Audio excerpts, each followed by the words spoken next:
The way the Cavaliers are playing right now is scary. And the rest of the league, if it continues, will have a fear of what is coming against them when the Cavaliers come to town or if they have to travel to Cleveland.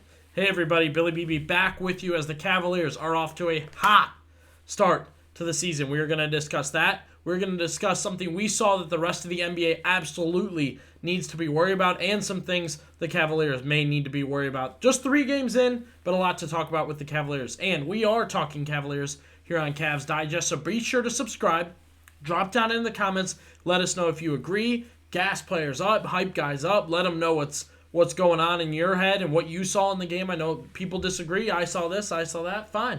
I love this. I love that. Love it. This is a Cavaliers space, NBA space. Drop down in the comments. Be sure to subscribe. When things happen with the Cavaliers, we will have it. And what happened on Saturday night? The Cavaliers moved to 3-0 with a 135-116 win over the Washington Wizards, and you are looking at the stars, yes, the stars of the night, Donovan Mitchell and Darius Garland. Not long ago, we had a video where we talked about, can this duo work?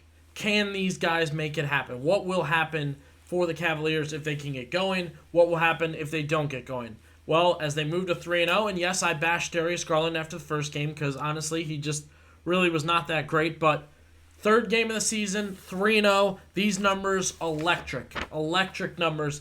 And finally, the numbers look good and the play looked good. There's been debate about either this or that, but finally they put it together, made it work. Wizards, not a great team. However, you take it for what it is. I mean, look, third game of the season on a road trip, Saturday night. Odds are you mail it in. Rest of the team did, which we will get to. But for Garland and Mitchell, they did not. They did not mail it in. Both were terrific. They played really, really well together along with Jarrett Allen, which we will get to. But Garland, 23 points for Darius Garland. He was 9 of 11 shooting, 4 of 5 from 3, and 5 assists. Perfect stat line. Ride it out. Play it all season. That's what you're paying him for. That's the level you've seen him at, and that's the level you need from Darius Garland for the rest of the season. This cannot be an occurrence where if everyone else is having an off night, he feels like he needs to step up, and it's a bad team, so he'll shine. This should happen every night against every sort of team. Again, Garland, 23 points, 9 of 11, 4 of 5 from 3 with 5 assists. Love it. That's terrific. Now, his counterpart in this situation, Donovan Mitchell, 30 points, 4 rebounds, 5 assists. He was 11 of 18 shooting, 6 of 11 3. He is your best player. He played like your best player against a bad team. The thing with Donovan Mitchell compared to Darius Garland is, though, he will play that way against any team. Okay, we are still waiting for Garland to do it against every team. So this is peak duo. Okay, this is peak duo. And now what I will say is they did not take shots away from anybody. The rest of the team got their shots.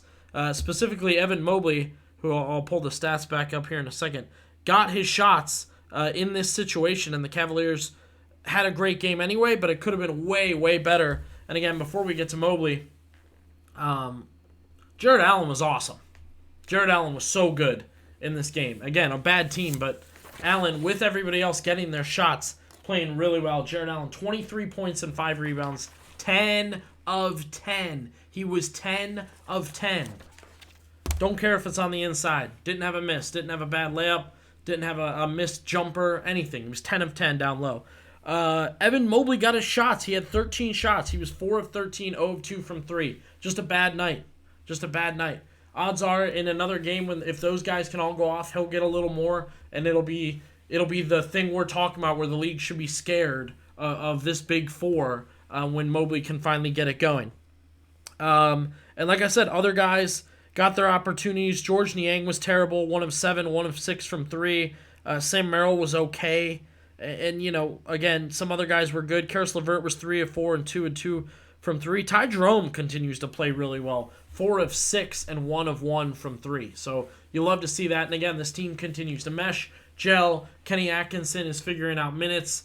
He's figuring out what he wants to do with different players on this team. But hey, the combo worked.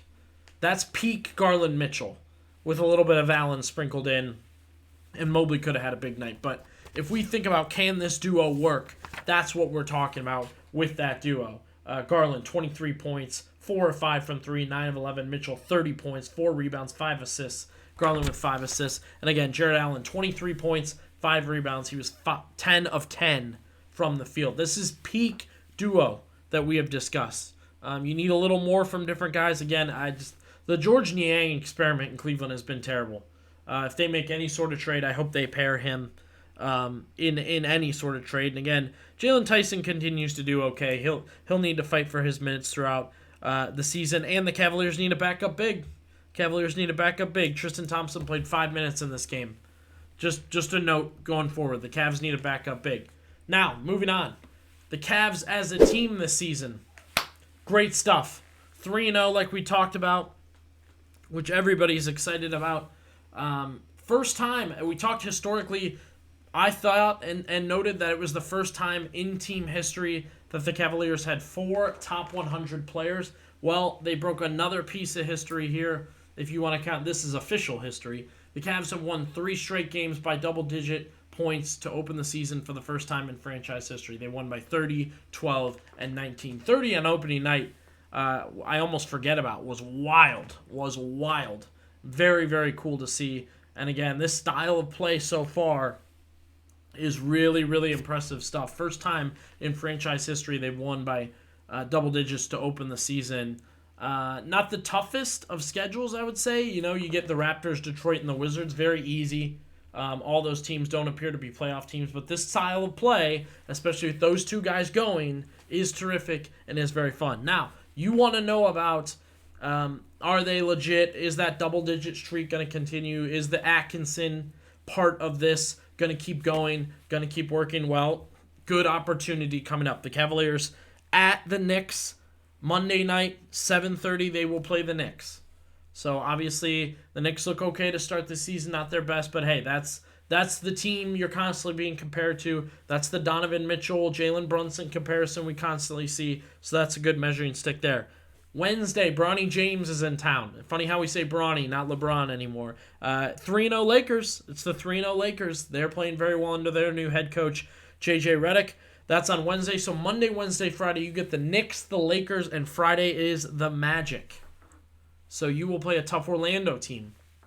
You're going to get measured coming up.